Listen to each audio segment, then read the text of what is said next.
Balita mula sa lungsod ng Maynila, arestado ang isang hinihinalang miyembro ng tinatawag na Pitas Gang. Nahuli ang sospek matapos siyang hablutin numano ang hikaw ng babaeng biktimang si Isay Reyes, naka-alerto 24. Nasa kote ng mga pulis Maynila ang lalaking itong hinihinalang miyembro ng Pitas Gang na ang modus, mamitas na mga alahas na suot ng mga biktimang kanilang matitipuhan. Kwento ng biktimang si Olga, hindi niya tunay na pangalan, pauwi na siya at naglalakad sa may M. de la Fuente, corner España Street sa Maynila nang biglang dambahin ng suspect mula sa likod.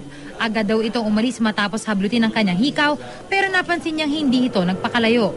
Duda niya, may mga iba pa itong kasama. Siya lang.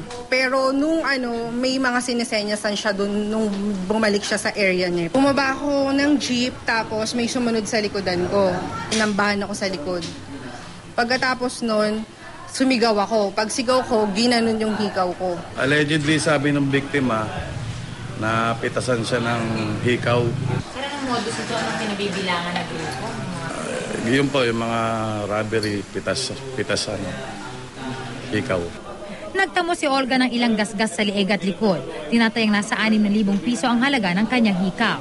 Nang magkaharap ang dalawa, todo tanggi at pagmukaawa ni De La Cruz dahil aniya, mali raw ang napapagbintangan nilang tao. Makasensya po sana kayo, ma'am.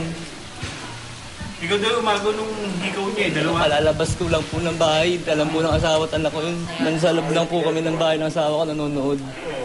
Tapos nagutom po yung asawa ko, binili ko po ng hamburger dahil nagising yung panganay kong anak. Dahil ano? Nagising po yung panganay kong anak, binili ko po ng hamburger. Okay, tapos? Tapos yun nga po, inintuan ako ng mobile. Tapos natakot po ako, tumakbo po ako yun.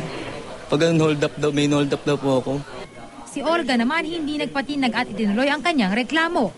Ayon sa mga pulis, matagal na raw labas-masok si De La Cruz sa kulungan. Isay Reyes, naka-alerto 24.